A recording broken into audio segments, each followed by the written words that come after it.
so many comments, and I know that we were going to do this sooner than later. Mm-hmm. I wanted to make sure that we had some of our facts right, uh, as supremely biased as it possibly could be, because of the diverse cast of characters that we have. So, yeah, this Becky and Bianca thing has spurred up a lot of, I don't even want to say controversy in that sense. I want to say conversation. Yes. Yeah. It's more accurate. And just for the record, we are going to get into the idea of how women are treated, because I mean, especially with the way that Mickie James and Gail Kim have speculated. I don't even want to say speculated, but the way that they have come forward and stated how they've been treated when they left the company. And of course, Mickie James with visible representation of how she was treated when she left. We're going to get into that too. But I think this is a bit deeper, and I think it's more forefront because of the idea of what it is, and being the fact that it was Bianca that was, and I'm not going to say victim in this situation, but the recipient of said controversy. And now the fact that we have Bobby Lashley as the reported second ever WWE champion. I think it's good to bring that up because everybody knows The Rock, Dwayne The Rock Johnson, who is Samoan. We know of the Anoa'i family. Everybody knows that. That is very apparent. But one thing that doesn't seem to be talked about a lot is the fact that his father, Rocky Johnson, is one half of the first African-American tag team champions in the Soul Brothers, right? With with Tony Atlas. Tony Atlas, yep. So if that's the case, Rock won his first WWE championship in, I believe, if I can pull it up because I had it before, but I believe it was in 98, but I believe it was in November of 1998, if I am correct. And I'm just going to double check just to make sure that fact is correct. This may have been just for the heavyweight championship, but wasn't Booker a champ? Well, they consider that the world heavyweight. So remember, at that time they had the world heavyweight in WWE. Mm-hmm. Yeah. So all right, so WWE championships. So yeah, 3 if you count The Rock, but technically Kofi and Bobby Lashley are the only full black champions that has ever held the WWE title. Yeah, no, you know what? Let's take, because I'm glad you said that. So let's take that. Right. Also, yeah, it was November 15th, 1998 at Survivor Series that The Rock won his first WWE championship. Yeah. So now let's just take this whole thing and take that whole full on African American champions, only 2. No one ever seems to say that Barack Obama was not the first African American president of the United States. Everybody says he is the first. He's half. Yes. Yeah. So why then isn't The Rock considered the first African American champion in WWE history? Well, and go ahead. No, well, I'm saying that's where it raises my first question when we talk about it, because I mean, of course, everybody sees the title "Discrimination" in WWE, and I want to ask that because if we take that, and I'm not sure what you're going to bring up, Scoot. Just cut me off if I get past that point. Good. If we take in the past, even before, our time as wrestling fans, we have guys like Kamala, Virgil, Junkyard Dog, Coco Beware. Even if you take in, Rocky Johnson and Tony Atlas, if we take these guys and Ron Simmons, who was actually the first African American WCW champion. So I think overall he was the 5th champion. which is still saying a lot on his end, because this was back, I believe, in early 90s when he became I think so. WCW champion. But still, the fifth. We take into account those days, when they had those set wrestlers that I've mentioned before. These guys really didn't have title reigns of any kind. They were pretty much pure entertainment. Junkyard Dog never won a championship. Coco Beware never won a championship. Virgil, the only championship he won was the $1 Million Championship that one time. And I mean, again, we talk about it now. That's not a legitimate championship within WWE. It's a gimmick championship.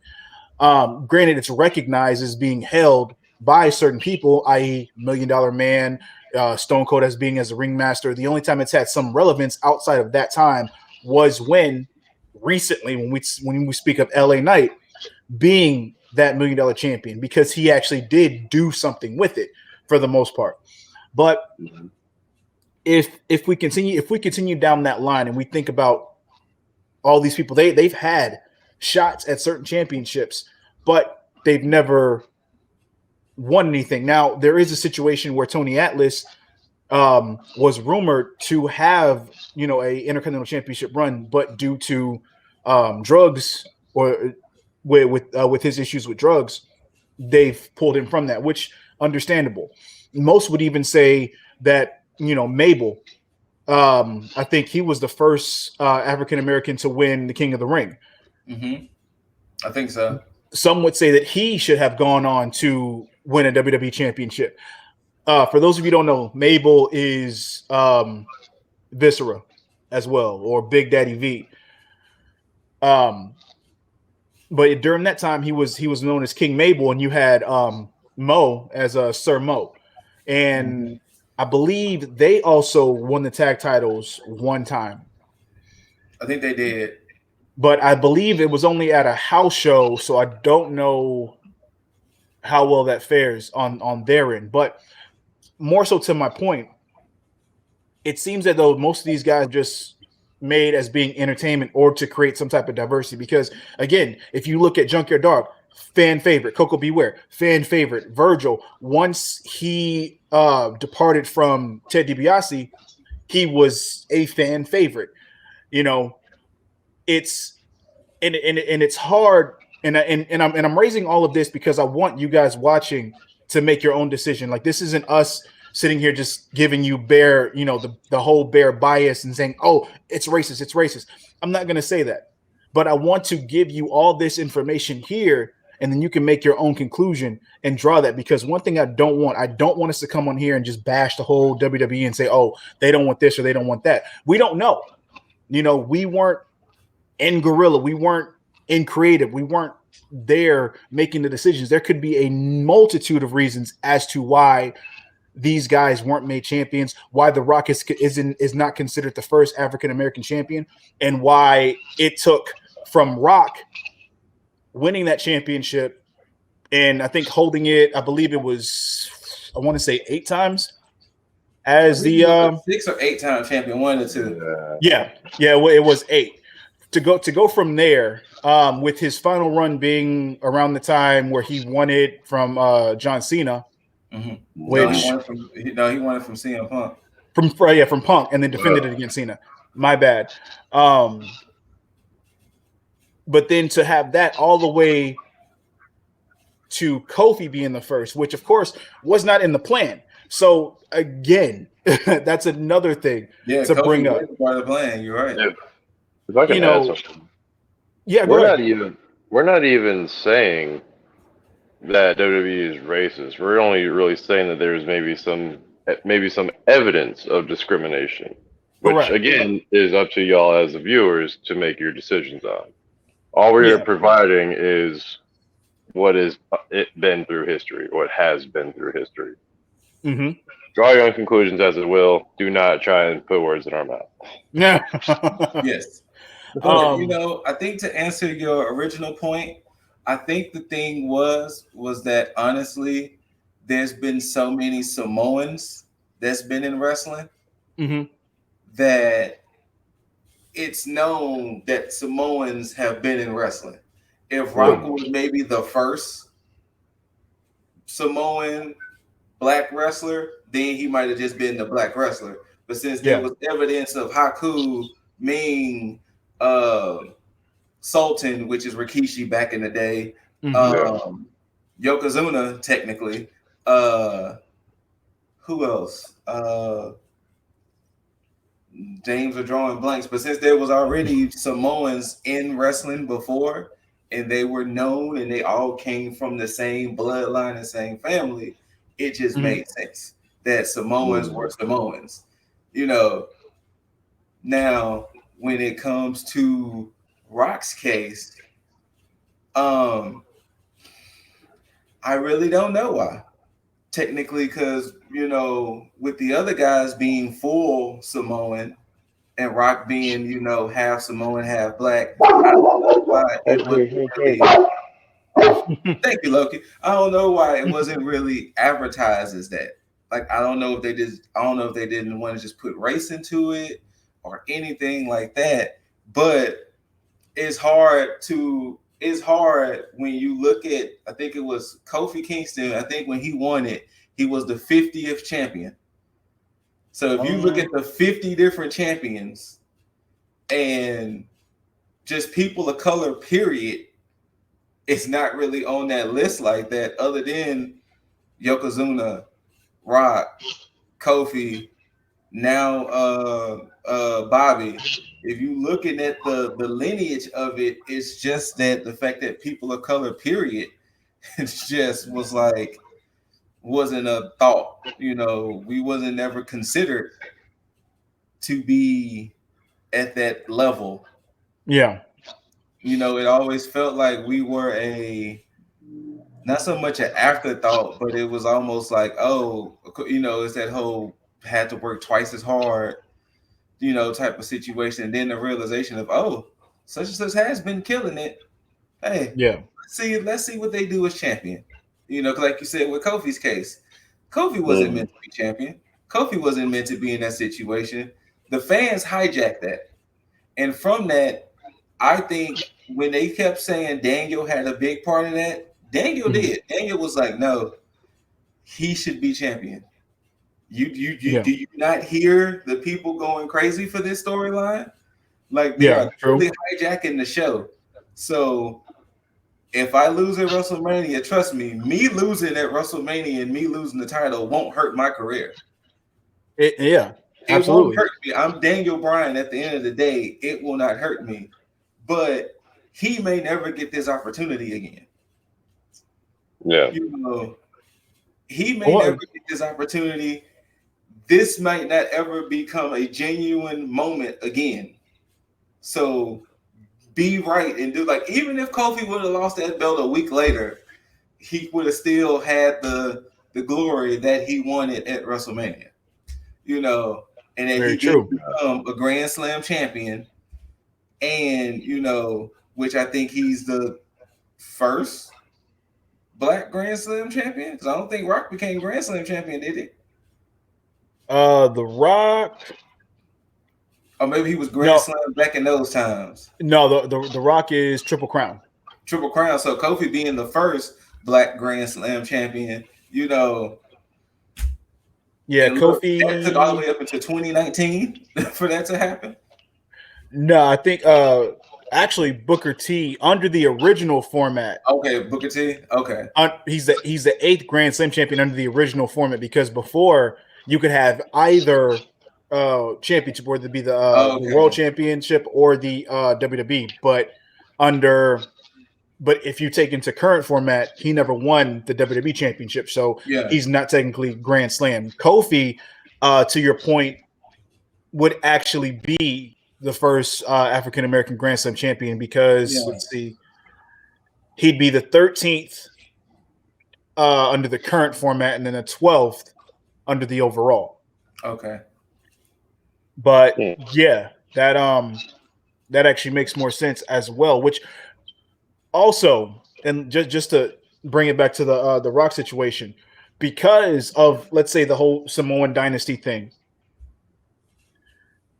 The only thing that that paints somewhat, in my eyes, a blemish in that part of the argument is the fact that he won that title after being the leader of the Nation of the Domination. And you're right about that too. Because again, yes, we on the Nation Domination had Owen Hart in it. The original format had DOA, as partial enforcers. Like they had a very diverse group, and then it dwindled down to just being a foundation of African American men in one stable. And Rock was a part of that stable under that format as well. So that's another thing, and it's funny because it's almost there is some type of corporate white man joke in that, or corporate black man joke in that somewhere, because again, Rock became that champion when he joined the corporation. So it's just funny. That's just funny. Yeah. Somebody go home and laugh about that. But on top of that,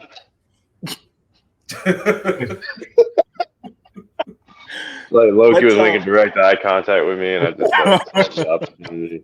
Anyway, but let's go ahead and take that also into consideration, just everything, because again, if we take the Kofi argument where he wasn't supposed to win, what if we talk about instances where certain superstars look like they were going towards a push for that WWE championship? And I'm throwing out examples in terms of, let's say, Bobby Lashley against John Cena at Great American Bash, which of course they brought up on Stone Cold's Broken Skull podcast.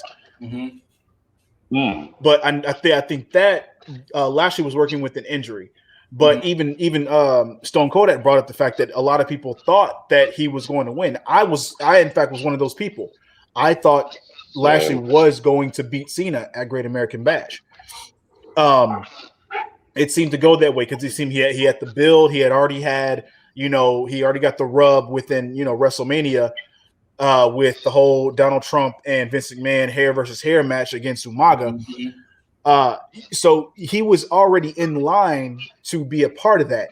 So why not Bobby at that time? Now, of course, just like we said, injury, or as at least Bobby put it that way, an injury. But so that's kind of hard to dispute that, because had he been healthy, could he have won it? Possibly.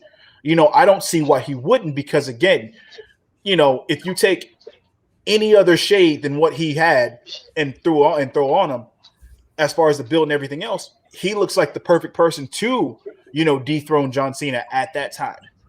So let's take another one. Let's take R-Truth. R-Truth, again, John Cena at Capital Punishment. Now, could this also be part of the Cena effect? I don't know. But Truth at the time was still doing great heel work. He was over with the whole Little Jimmy stuff, and I'm just talking about as far as the heel side of Little Jimmy. That was very entertaining. You could have put the title on him to see what he was going to do. And the reason I bring that up is because Truth is another first African American champion. Matter of fact, he's the only NWA champion being African American. The first and only. Been around. Oh wow! Ever. And he's at that title. He's held that title twice. So we look at situations like this, and again, WCW with Ron Simmons, TNA at the time with Ron the Truth Killings at that time.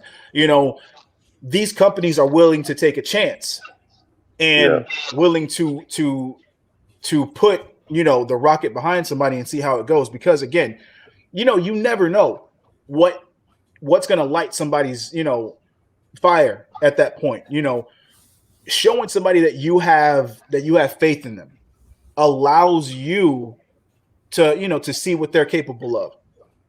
And Truth did that. Truth had one hell of a heel run within TNA, and he's left WWE, WWF at the time under K Quick, and then came back because of the work that he put out. So my thing is, this was after all of that. So why not try it then? Well, to be perfectly honest with you, and for the people out there, and even y'all too, if y'all want to interject and say something, by all means. And I'm gonna just lay it out there, and it's gonna be pretty much kind of cut and dry. You got to think for the longest time, these companies, these agencies, and things like that didn't see people of color as marketable. True. They didn't really see people of color as marketable like that. And if they were, then it might have been a couple here and there. Like you had a few who broke through that glass ceiling and broke through that mold. And to kind of tie it back in wrestling, you got to think, even listening to even listening to everybody's favorite wrestling manager, Jim Cornette, even listening then, it always seems like professional wrestling was mainly a white person sport. Yeah, you might have had a few Mexicans here and there. You might have had some black people here and there. You had the Samoans, you had some Asian, you had some Japanese. But for the most part, the people who are on top were usually white males, and they had 7-8 year title reigns and shit of that nature. So it started to show that throughout the years, more than just white people watch the product. People of color watch the product. Hell, I popped just as much from when Eddie Guerrero won the title and when Rey Mysterio won the title, just as much as I did with Bobby Lashley. Kofi was a different story, but anytime I see people of color win, I'm happy because we keep having to knock on that ceiling and be like, hey, we're kind of here too, doing just as much as our counterparts. We want to be considered just as well. And that's why I can appreciate any company who takes that chance. True. Whether it's the indies, whether it's one of the big companies, any company. Like when Booker T had first won the title, it was like, and back in WCW, it was like, oh shit.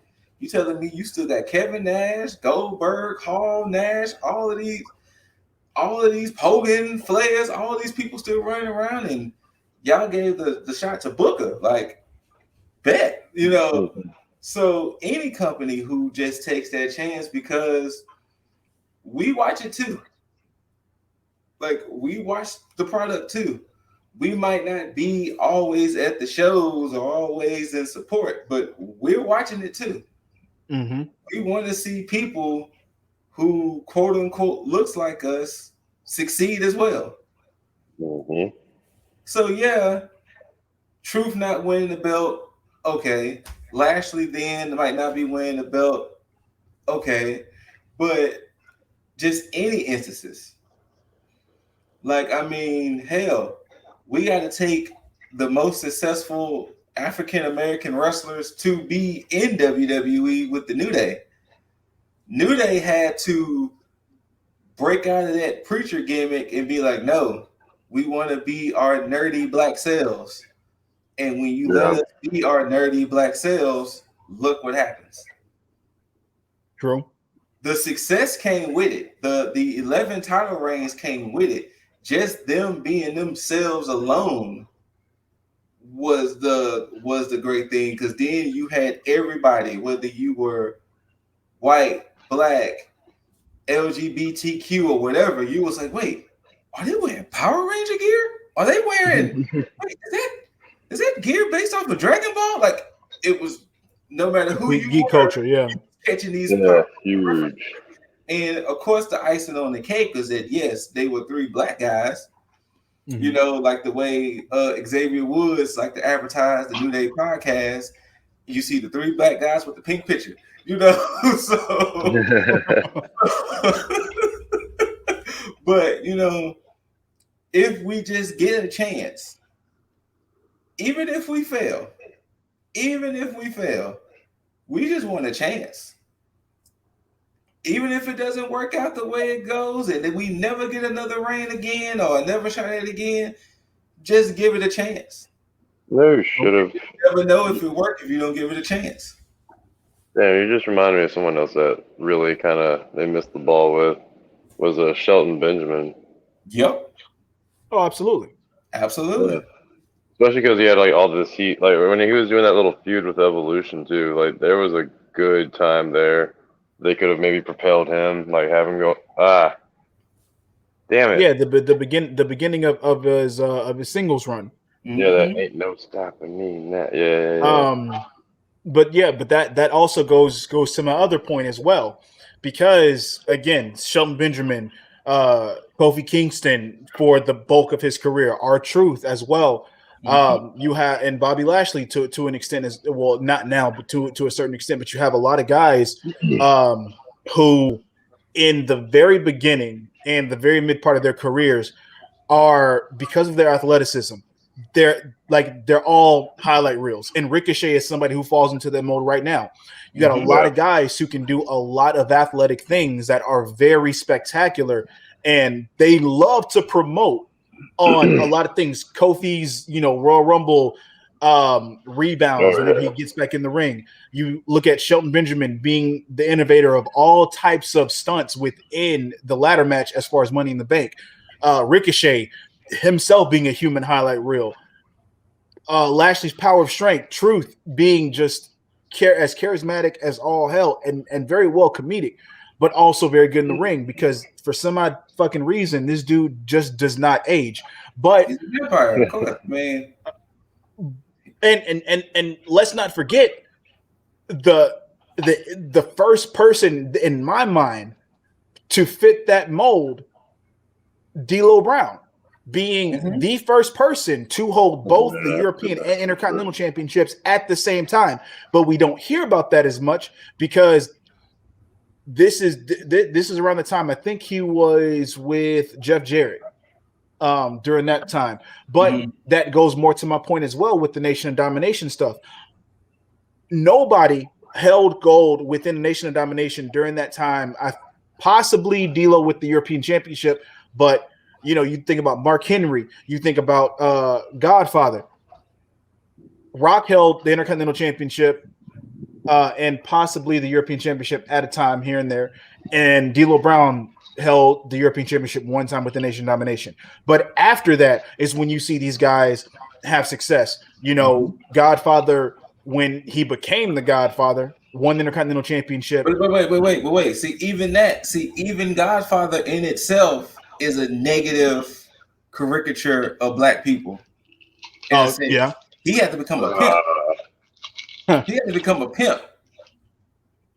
And at that time when he became the Godfather, that was kind of one of our unfortunate things that was synonymous with black people. True. So he had to become a pimp in order to become successful and basically go out there and be like, hey, I got these hoes here who want to hug, which is very true. And so, they were employees and they were paid very well. No, I'm sorry, that's terrible. I look, they were employees. I'm sorry, Loki. I'm sorry. Who worked in a very locomotive variety. Yes. So yeah, but to your point, Scoot, let's take Mark Henry. He started getting pushed more when he became Sexual Chocolate. So the same thing with Viscera, didn't he? Viscera became Big Daddy V later on. Yeah, well, because he was doing. Oh man, yeah. I think it was when he got when he was wearing the silk suits. Of course, after he came back and was part of the Ministry of Darkness. So yeah, and then he came back again as he's still Big Daddy V, but he was part of the ECW brand, and he had a better look, a more intimidating look. But I don't even think he won the ECW championship. No, he didn't, because I think he went up against CM Punk and then still lost. That's what that was. He was ECW champion. Oh, Big Vis. World's largest machine. He should have been. Oh, he should have been. Oh, I thought he should have been. Okay. Because I thought the same thing. But yeah, I mean, and matter of fact, let's talk about that too. The stereotypes. Mm-hmm. You think about guys who could have deserved the push in the form of Crime Time. Now, the Oh, only bell I shot WWE with that was because God rest his soul, Shad. He did say in an interview it was him and JTG's idea. He said Crime Time was their idea, and it was more of a take on In Living Color with the Homeboy Shopping Network. Yeah. And he did say Vince told them at any time y'all feel uncomfortable with what y'all doing, we will change it. But the optics, of course, made it look like these two hood ghetto dudes stealing people's merch, stealing people's stuff, selling it, shooting dice, drinking 40s, rocking Timbs. These cats was wrestling in Timbs. Like, that's impressive within himself. But besides the point, so that's the only reason I shoot WWE a little bell with that was because Shad said it was him and JTG's idea to do those characters. Well, my thing is, I mean, they got the nice rub from Cena when they were doing the whole CTC thing.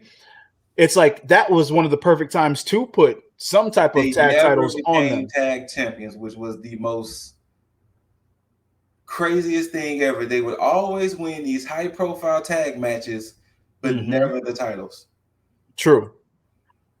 And that's what kind of bugged me about that because, and matter of fact, let's go through and just talk about one, the Boogeyman, Leo Rush, Keith Lee. Now at this point, these are all guys who have not won any type of gold. Keith Lee, of course, Leo has time. Was cruiserweight champion. If you want under NXT.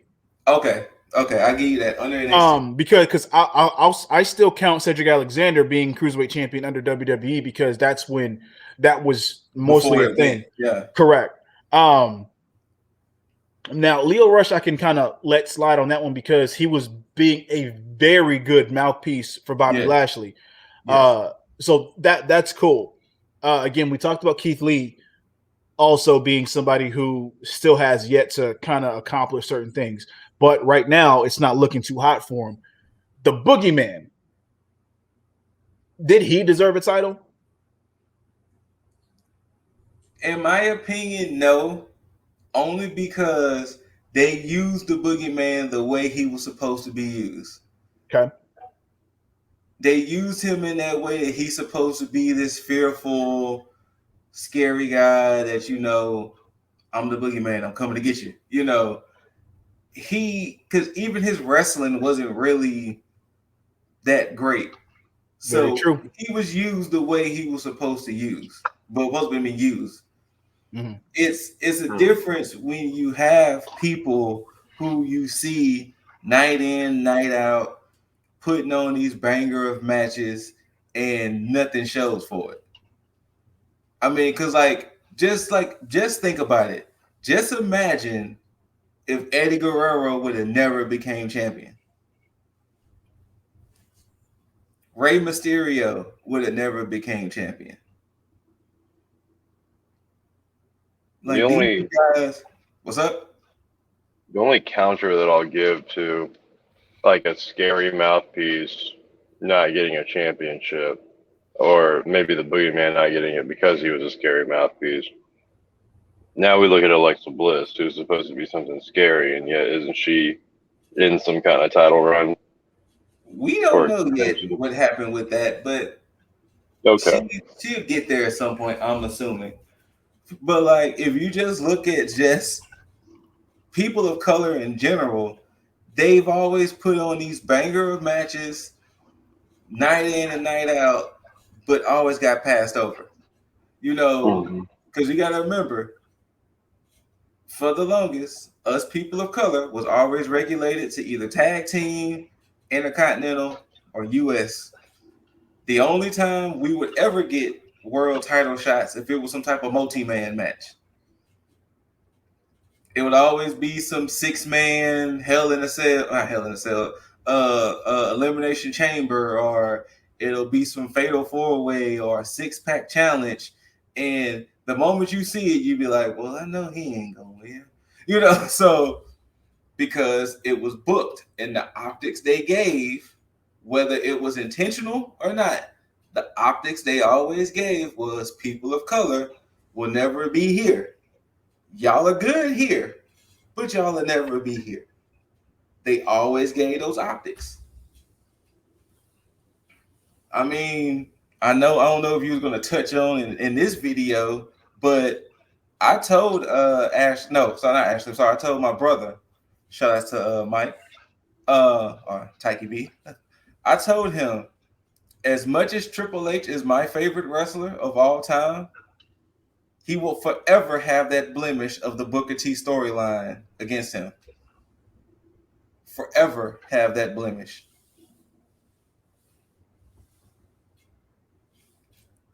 You have no audio. Can't hear you. Yeah, your audio went out.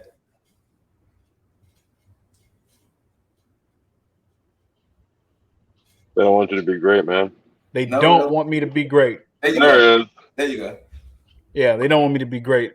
But I'm glad you said that, Scoop, because that's something that and it was touched on in the comment section for our Bianca and Becky vid, where and I apologize that I can't recall your name, and if I correct myself, I'll bring it up later on.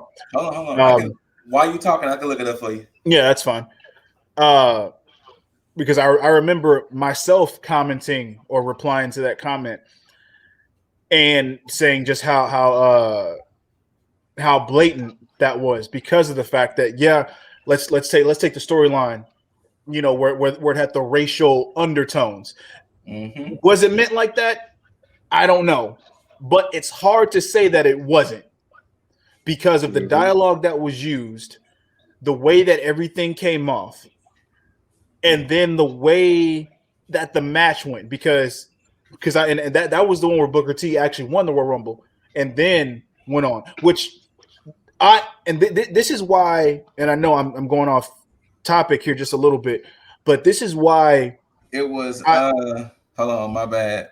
The YouTube name is Get DUI, Get Free Title Match. Okay.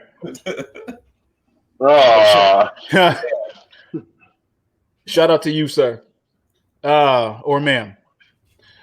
But yeah, like with the way that it came off, you could even forgive some of it to an extent had the match gone the way that it should have gone, because everybody, with the way it was supposed to show some type of comeuppance for Booker T over Triple H because of everything that was dealt with, because all that showed, just in the loss alone, just in the loss in itself, that okay, yeah, we can talk however we want about you, we can do everything we want, you'll get all the discrimination thrown against you, and you'll still never prosper. And the reason why I like to bring that one up the most, because that was the prime example of almost quote unquote grabbing that brass ring, and to hear the promos of Triple H saying people like you and things like that, y'all don't become champion and things like that. And then the icing on the cake, it wasn't so much the fact that he lost at WrestleMania. He took a pedigree, and then Triple H took 30 seconds to pin Booker T and still got the 3 count. Yeah, so the whole optics of it made it seem like, wow, okay. Okay. Okay. Yeah, and even through that point, it's just like, and yet Booker T still never won the WWE Championship. Now, granted, I think that one was for the heavyweight championship at the time, like the big gold belt. So, yeah. But who's to say Book didn't deserve a shot at the WWE Championship? Now, of course, his stats just on WWE as far as title wins is still impressive on his end. He is a Triple Crown champ. He is a Grand Slam champ under the original format. You know, he also is a King of the Ring winner. You know, of course, shout out to King Booker, that whole gimmick, which was good, which rendered him a world heavyweight championship, which, again, since we are talking about that, it seems like that was almost a give me as well, because again, if we take the ECW championship at the time, you know, WWE ECW, you know, you had Bobby Lashley win it twice. You had Mark Henry. Of course, you know, that's more infamous because they had to redesign the belt for Henry. Yeah. being a an ECW champion. You had Ezekiel Jackson. For those of you who don't remember who that, he was the last, and he only held that title for less than a fucking day, because once he won it, they completely did away with ECW. So yeah, and that's why anybody of color holding the big gold belt seemed almost like a consolation prize, because they made it feel that way. Because let's take Mark Henry, for instance, since we have him on the subject. He won the big gold belt finally, introducing the whole Hall of Pain gimmick, which was fucking awesome. And I think, and shout out to Adam Blampier, because I think he booked a Hall of Pain thing as well a while ago. He fantasy booked. I don't say, but he fantasy booked it. But on that, why did Mark Henry not deserve a WWE Championship match? Again, this also could be because of the Cena effect, but Mark Henry, and it's almost going to sound Kanye West-esque, but Mark Henry had one of the greatest swerves of all time. When he came out in the big, pink or salmon suit to try to... that's a salmon suit. If you watch our other videos, you know what it referenced. But my gosh, I'm gonna but yeah, I mean, it was probably the hardest salmon suit to miss. So, I mean, Mark Henry is just a big individual. Yeah. However, Pepto Pink is still popping. Anyways, but yeah, he came out and had like this heartfelt retirement speech, you know, and it was just perfect. John Cena then came out and he gave John Cena the world's strongest slam, and just like, you know, it was perfect. It was all, and nothing came of it, and got nothing. I mean, that could have at least garnered him, even if it was like a week of a title run. It still would have been him saying that, oh yeah, Mark Henry is a former WWE champion. And plus, too, I mean, then I'm glad you. And once again, this is no hate towards the man. This is just calling it. And once again, you can judge it. Look what Cena technically had to do to become Cena. He had to become the doctor of thugonomics. And a whole rapping gimmick. Very true. And if y'all want to explore it from there, y'all can, but y'all can put 2 and 2 together. He triggered all of the suburbs. I mean, facts are facts. So John Cena himself had to become that to become the man he is today, but we couldn't necessarily do it. Now I'm gonna get a lot of flack for this because of my viewpoint on it, but since you brought this part up, Scoot, in terms of like the whole cultural thing, let's take the infamous DX Nation spoof You're or parody. not gonna take flack because no, I mean, I'll catch flack for it because at the time, I didn't have a problem with it. Even now, I don't really have a problem with it. I thought it was hilarious. Me being like me growing up as a kid, I thought it was funny. You know, me being older now and seeing, you know, in hindsight, you look at it and it's like, yeah, that shit was kind of wrong.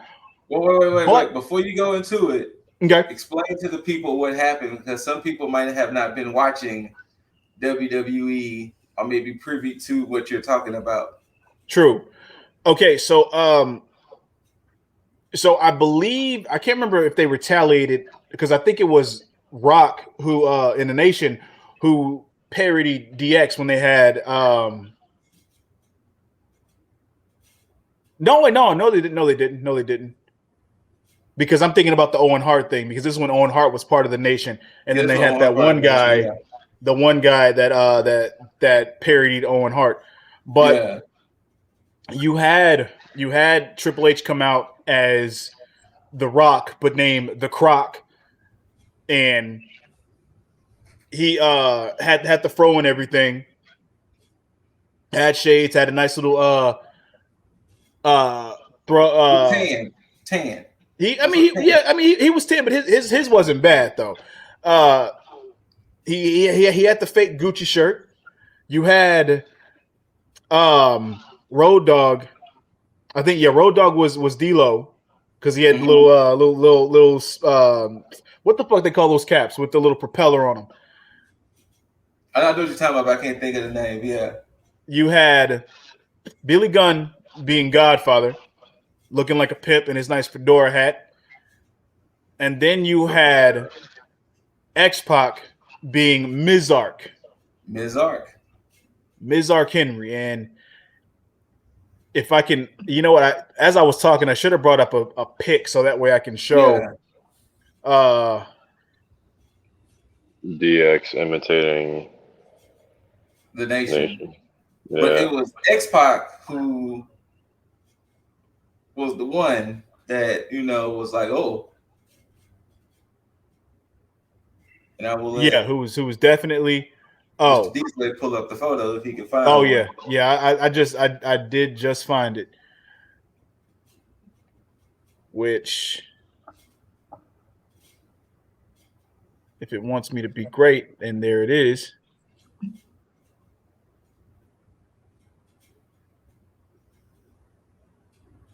But yeah, I mean, everything about it is. I mean, again, at the time, I had no issues with it because it was what it was.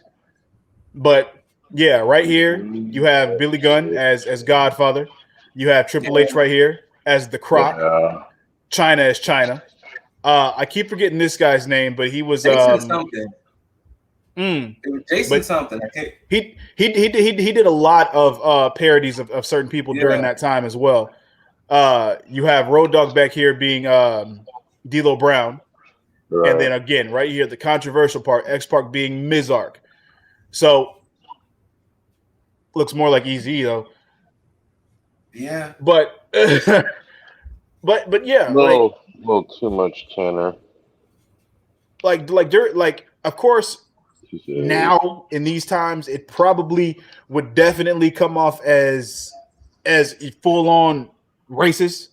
Oh, B-Lo, that's who Road Dogg was. He was B-Lo. But yeah, the full on blackface thing. At the time, like I said, I didn't have an issue with it. I thought it was fucking hilarious because, again, I was a fan of DX. I didn't really like Nation of Domination because that wasn't my stable. DX was my stable all day, every day. You couldn't tell me anything different. But that's, you know, a sign of the times. Everybody loved DX for the most part.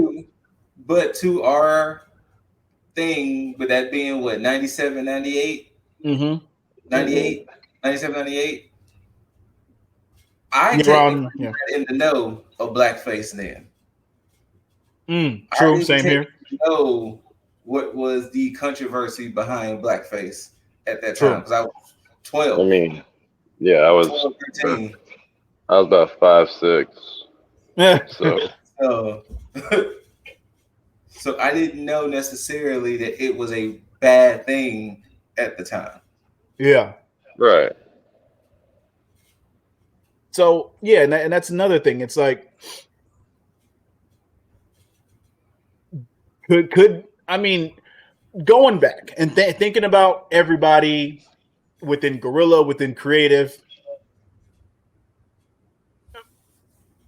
people like that knew at that time. So so could we even sit here and say that, everybody knew, everybody was just oblivious to the fact that, oh yeah, we didn't know any better?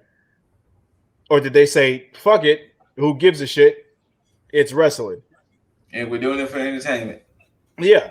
Because again, during that time, as far as I know, I don't remember there being any flack or any backlash on that situation when it happened. So again, could we even say that it hit certain chords on networks, or because I think they end up taking it off of not the WWE network, but I know they took it off of Peacock though. Yes. So I would not be surprised if there was no backlash or flack caught, because at that time there was just no social media. There was no way to get your voice of concern or displeasure or anger to them at that time. That's also very true. Very true. That end. But yeah, but you got to think also, and let's still be honest here. Wrestling is still a niche thing. Yeah, it crosses over every now and then to the world, but wrestling is still a niche thing. Like if we look at any other sport, almost, if there was any other things that was happening like this in any other sport, it'll be like, whoa, hey, yo. Like, yo. But due to the fact that wrestling being wrestling and it's still such a niche thing, it was able to kind of slide in the radar. But like you said, Jaeger, now that we got social media, it's like, hey, whoa, hey, that didn't sound too pleasant, what you just said. That a little, or I mean, let's be honest. Look at Max Caster. I was right about to say, like, yeah, man, Duke Lacrosse. Like, how dare you comment on that? Max Caster, he said a rap. Boom. We don't know what his status is with the company right now. Yo, I was gonna save this for after dark, but I'll just give a little bit on it. I guess when they said they're putting him on ice, they're gonna put him on ice for a minute, because Anthony Bowens has his own singles music, and also he's kind of, I don't know if he's getting buried, but he's taking losses.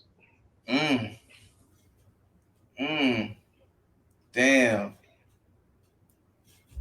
Yeah, it's like the curtain call effect all over again, except Anthony Bowens is now in the Triple H position.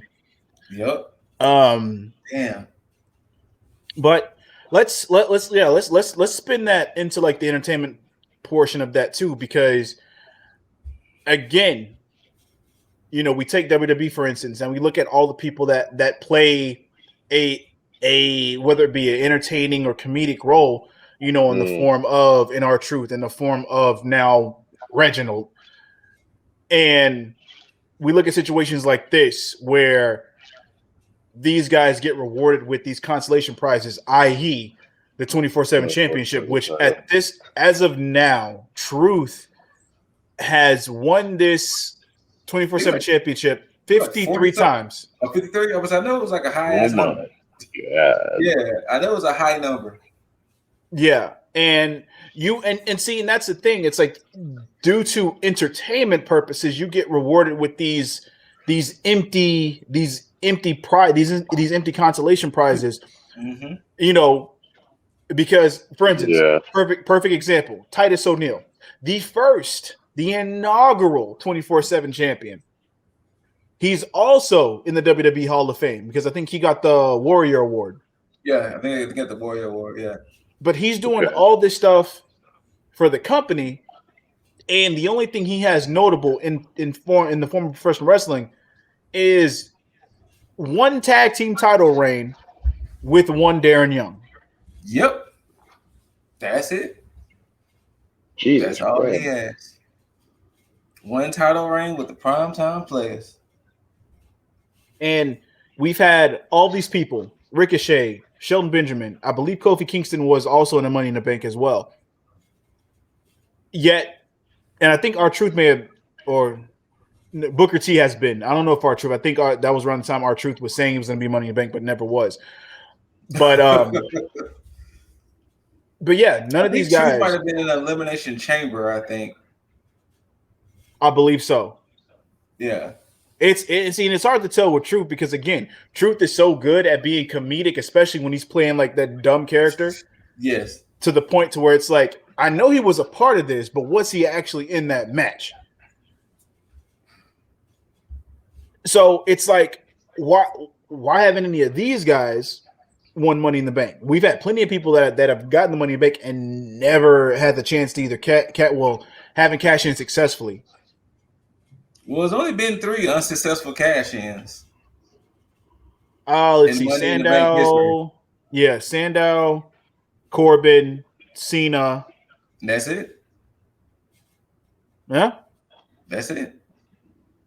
Which, just off the record, I mean, we'll sidebar on that one. Damian Sandow should have actually cashed in successfully. He was fired at that time, but we digress. Yes. And once again, it's just one of those things to where, and to go back to when we first talked about Becky and Bianca, I didn't want to just outright say racist. True. Racist. That's the alley-oop. That's the ball at the rim.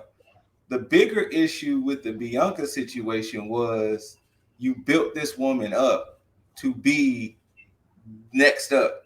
You built her up to be the next superstar, but since we had this other superstar in the wings, we're gonna bury who could potentially be a superstar because we still have time to build her back up. We still have time for Bianca to become Bianca, but this is Becky, so she has to get the now. Yeah. That was the way I was trying to spin that situation. I didn't want to go immediately to racist. No, that would have been too easy. Yes. Too easy. And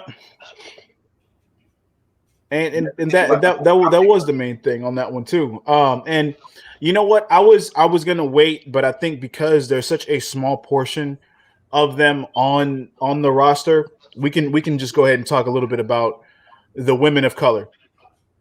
Let's say Naomi, Alicia Fox, I know Scoot brought up Layla before, so we can say Layla. I would consider her part of that as well. Sasha, Bianca, Mia Yim. No, not Nia Jax. Nia Jax is full Simone. Mia Yim and Ember Moon.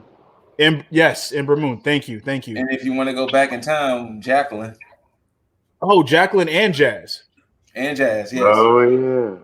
And don't forget Jacqueline job to Stephanie McMahon for the title. Now, I think,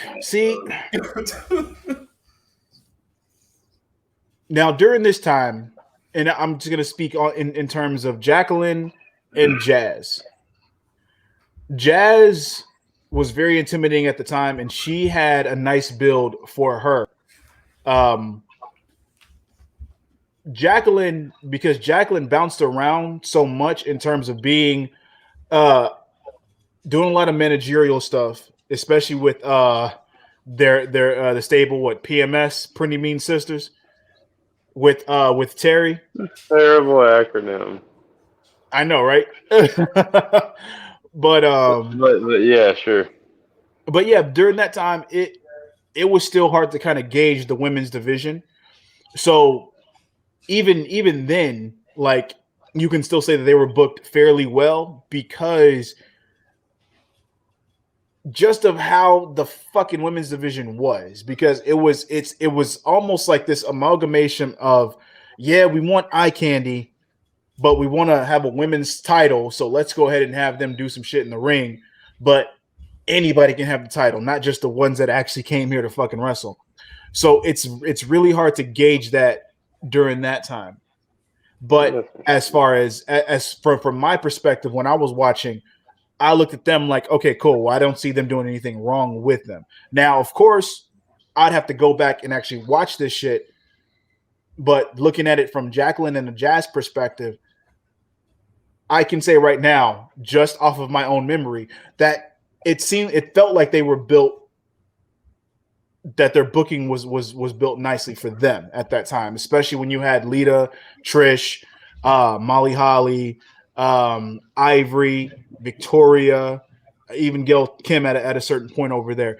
But yeah, but if we take into account the whole situation as of now, because even still then, you talk about Layla, Alicia Fox, they were in the same thing in terms of Jacqueline and Jazz. They were still within that time frame where things were starting to transition over to women being more important. Of course, this is pretty much a little bit after the Trish and Lita effect, where we had Mickie James come into play, where, we had women actually on a card wrestling and not just in, evening gown matches or pillow fights or,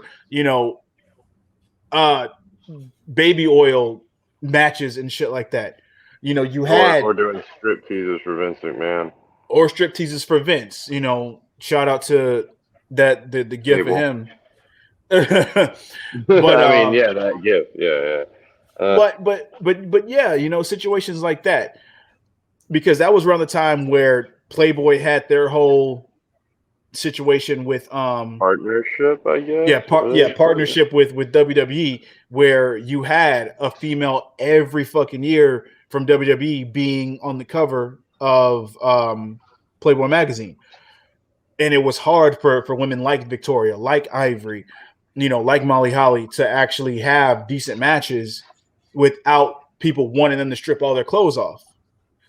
So I think Molly Holly has like one bra and panties match is all that comes to immediate memory. You see?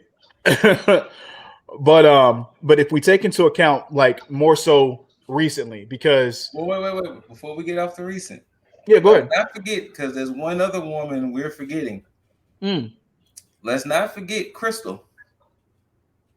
Oh, Bobby Lashley's I guess girlfriend or wife at the time, yeah. Who alleged racism from Michael P.S. Hayes. And that's the reason why she walked out the company. Nobody would believe her, so she left. And in solidarity, Bobby went with her. Yeah. Very true. Really? Yeah. She alleged that Michael Hayes was saying some wild shit to her. Nobody would believe her. And at that time, her and Lashley was dating. So she was like, fine, I'm walking out. And Bobby was like, well, hey, I'm walking out too. That's the reason why Bobby's career suddenly ended with WWE, because he walked out with his girl at the time. Yeah. You know what? Good for staying by your chick, man. Yeah.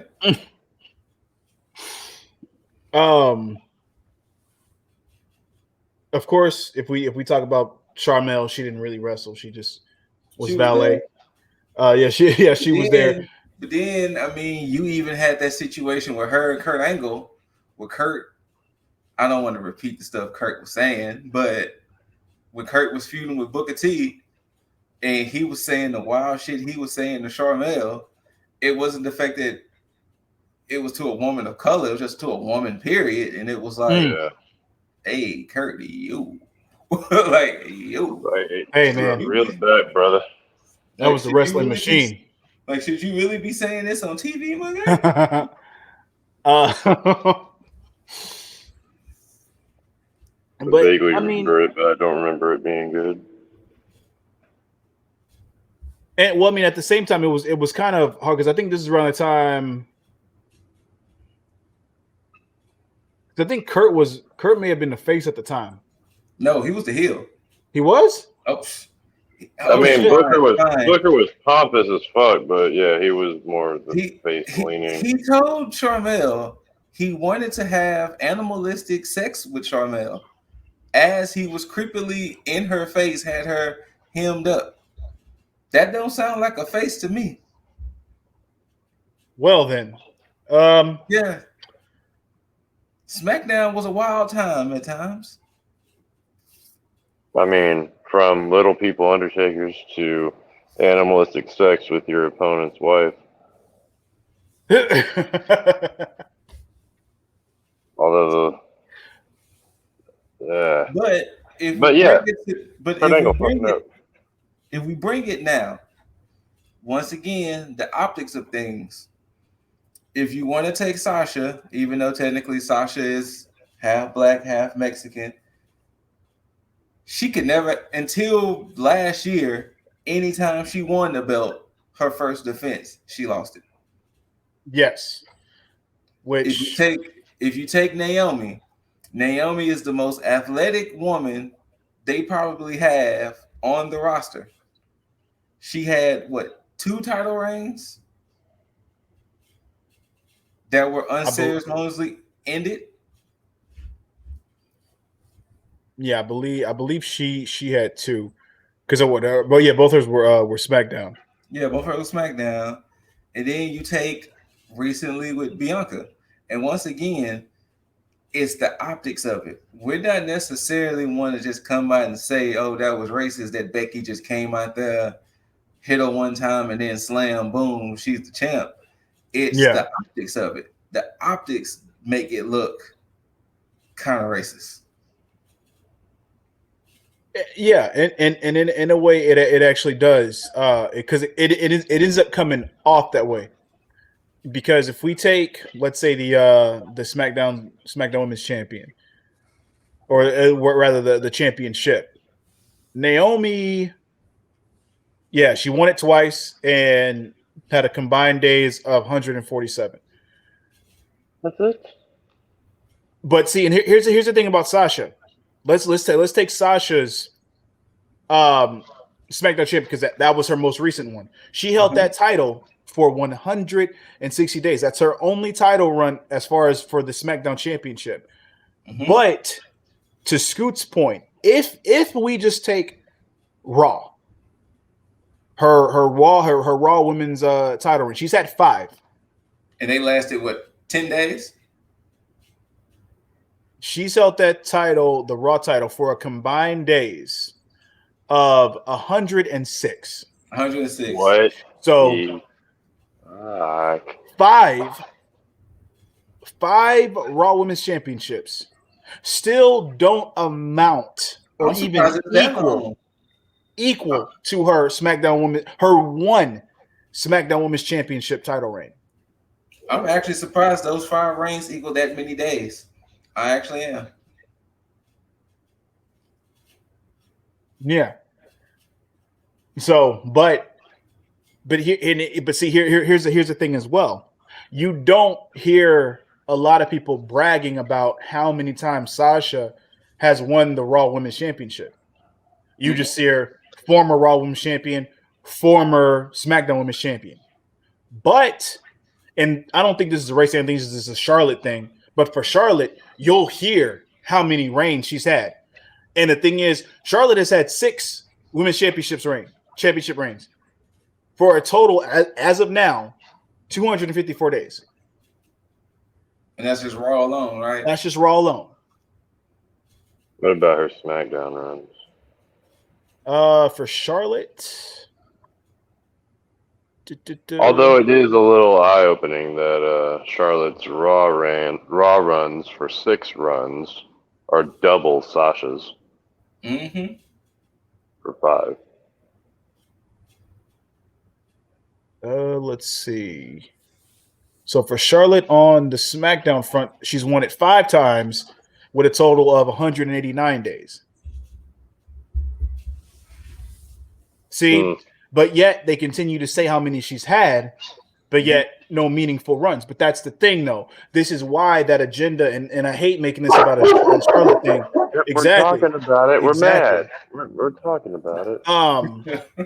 But that's why I hate that, because it's more glaring of the fact that they can easily talk about how Sasha hasn't had the title that long, and how she's, lost at every defense, because that was one of the talking points when she, I think for either going against Asuka for the Raw Women's Championship, or they kept talking about how she didn't, hold it for so long. But when you think about Charlotte, they never say that. They just say, okay, well, she's held the title this many times. Oh, the 11th time, the 12th time.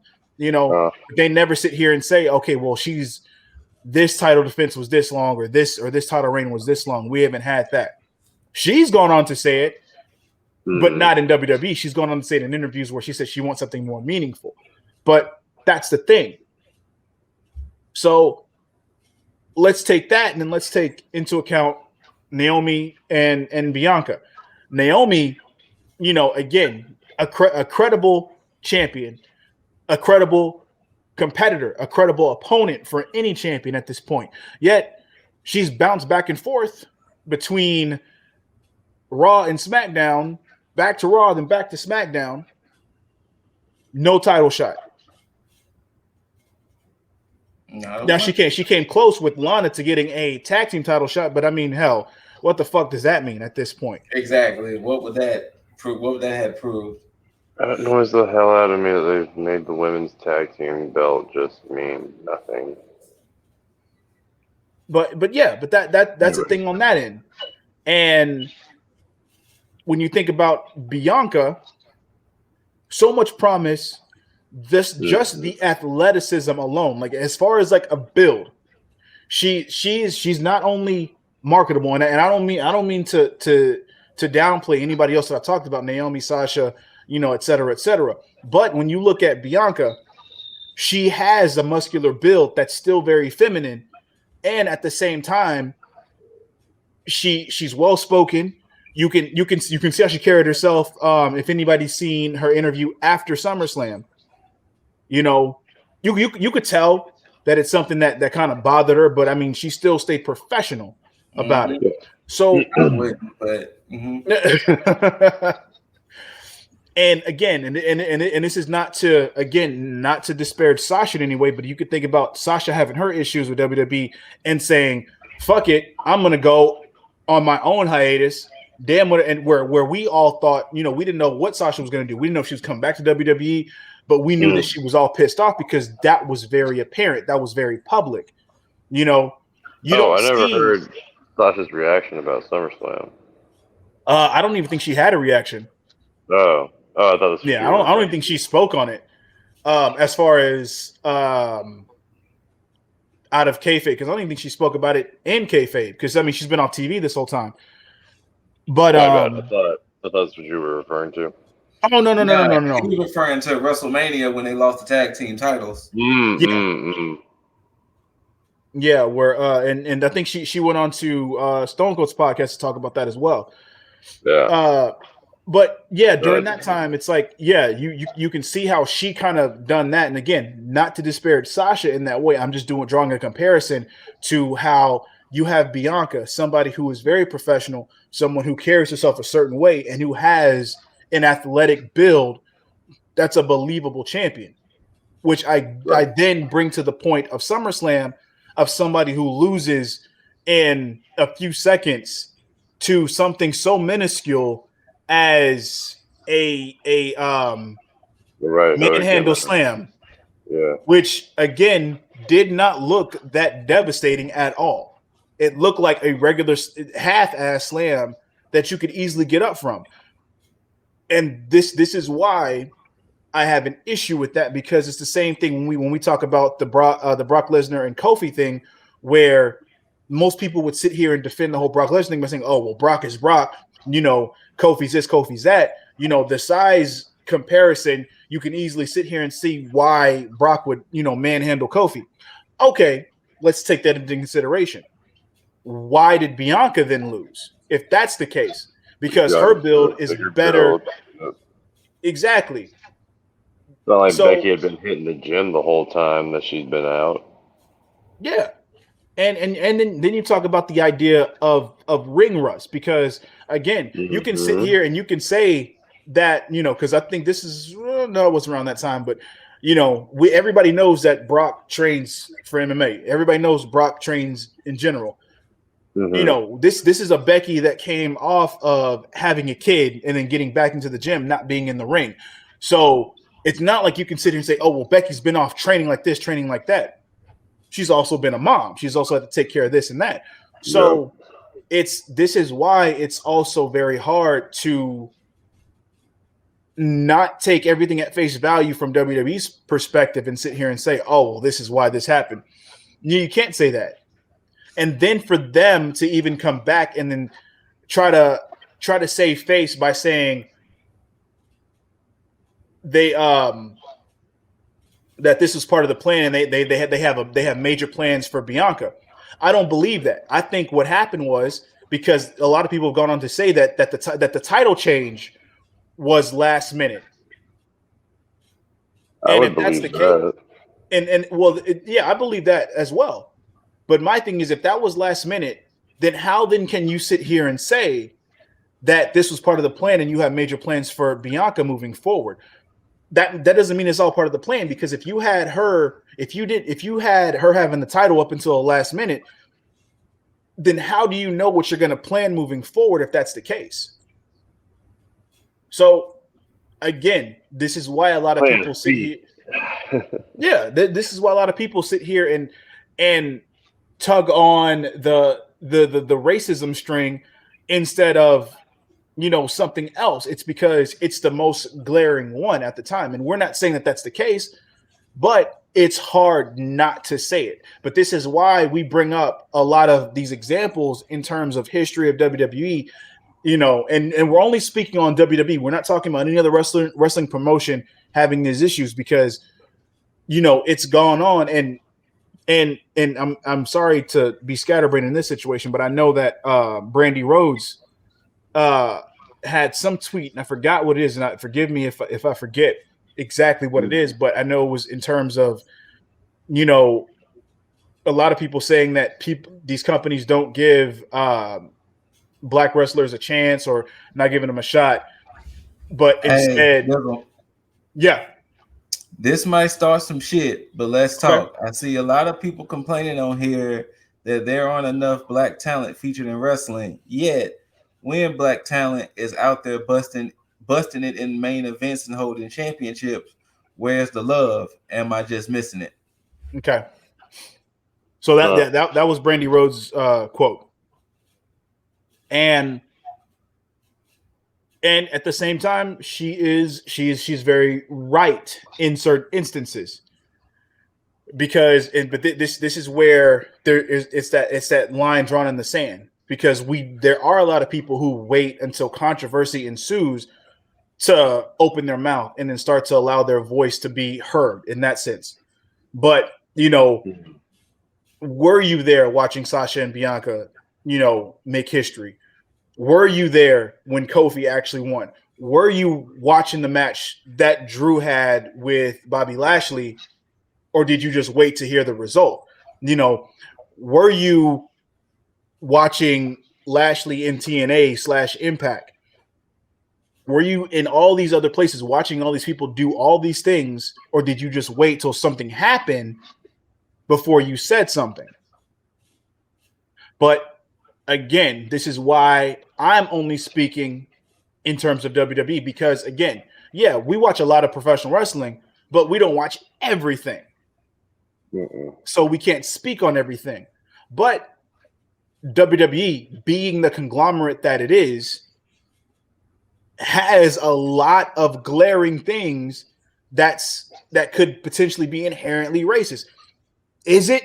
We don't know. And it's that's going to be the talking point that we have, and it's going to be consistent like that, because again, we don't have the answers, but all we can do is provide you with what we have as well. And some people don't even know, because a lot, just like we've talked about before, a lot of people are only watching WWE as of the past 10 years and haven't seen all the stuff that's gone on, because a lot of people have seen the success of a lot of African American superstars in WWE. So they don't know what's happened in the past. They think everybody's getting a chance. And to that point, to be perfectly honest with you, with this new wave of social media and new wave of everything, there's plenty of African American superstars killing it elsewhere via independent, wherever. So it's plenty of them. And if we just show the support, that's all they need is just support. True. And justice for Mia Yim. Yes. Not that retribution good shit. Woman that stayed by her man. Yeah. And for the man that would I can beyond a doubt say would do the same thing for her. Oh yeah, absolutely. Let Keith Lee wrestle without a singlet. Let that man be free. Matter of fact, let motherfucking Karrion Kross wrestle without fucking straps. He don't need that BDSM shit. But anyway, I mean, the same thing can be said for Damian Priest. Very true in certain cases. But he gave him like the HBK vibe shit, but it's not really HBK vibey. Oh, yeah. He'll be all right. Yeah. He's a champion right now, so he'll be all right for now at least. That's fair.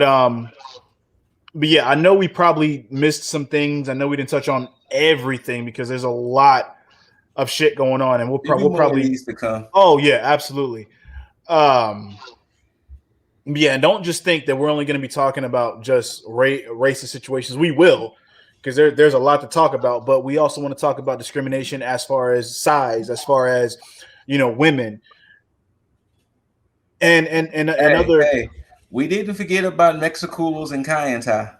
Oh yeah, no, that's definitely coming. Trust, we didn't forget. So for those of you watching this and being like, "Yo, you forgot this, you forgot that," we didn't. We just saved this for this one. We're gonna touch up on Eddie and whatnot. Come on. Yeah. Trust. Definitely. But this is just for right now because a lot of people were asking about the whole touching on racist thing in terms because of being a follow-up to the Becky and Bianca situation. So yeah, we're definitely going to touch more on this, but leave the floor to you guys before we kind of just escape off of this. Any lasting thoughts or words that you guys want to throw out there in regards to the situation? I will say honestly, regardless of who's your favorite wrestlers, black, white, Mexican, Asian, Spanish, whatever, male, women, LGBTQ community, anything, support is the best way to show that these companies be wrong. Support, buying the merch, tweeting, sharing merch, especially. That's the best way to show. I mean, honestly, New Day wouldn't be New Day had it not been for the merch selling. Very true. The people helped New Day become New Day because of the merch. So just support. Fire. The best way you can, just support. Very true. Jaeger, any lasting comments?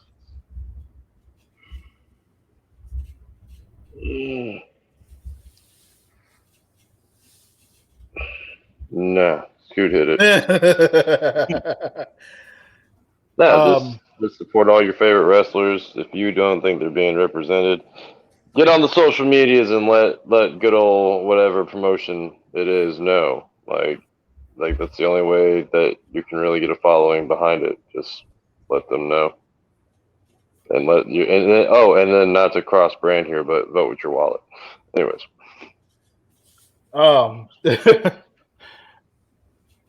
Yeah. To be perfectly honest, to WWE, I'd say don't allow the evidence to be what is perceived as a truth. Yes, absolutely. Prove us all wrong. Those of you who disagree, I mean, it's been very apparent for those who either disagree or don't disagree.